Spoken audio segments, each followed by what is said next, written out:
Nandito naman ako at muling pag-usapan natin ang tungkol sa puno ng Nara.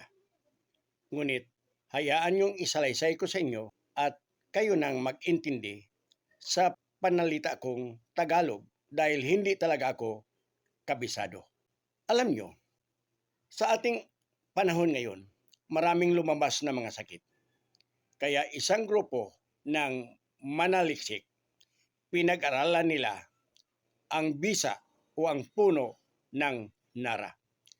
Matibay ang Nara at sa kanilang panaliksik sa De La Salle University, Dasmariñas College of Pharmacy, nakitaan nila na ang Nara potensyal at may abilidad na kayang ayusin ang problema sa iyong kalusugan.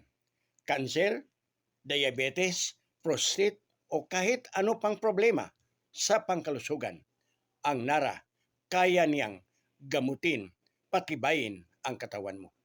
At ang research ng De La Salle University, sinang-ayunan ng University of the Philippines, College of Pharmacology at ang sa Department of Agriculture sa US, sila din suportado na ang research tungkol sa Nara talagang totoo. May potensyal ito dahil mataas ang content sa antioxidant.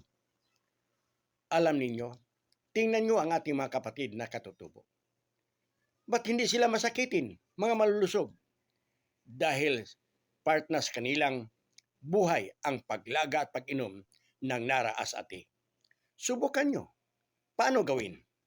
Ito, dahon ng Nara, kinuha ko kanina. Magkuha ka lang ng Nara leaves na hindi gaano katanda. Mga 10 or more than 10, 15. Haluan mo ng 3 basong tubig, pakuluan mo 10 minutes to 15 minutes. At inumin mo umagat, hapon. Wala pang laman ang tiyan mo, pwede mong inumin. Kahit walang laman ang tiyan mo o may laman na. Pwede inumin mo, matanda, bata, walang pili. Ang Nara maganda talaga. Kung wala kayong dahon, ito naman, ganito. Ang Nara, sanga ng Nara. Magkuha lang kayo ng sanga ng Nara, ganito kahaba, mga 4 inches. Then, slice mo. Haluan mo ng tubig, mga 3 baso na tubig. Pakuluan mo, 10 to 15 minutes din. At inumin mo.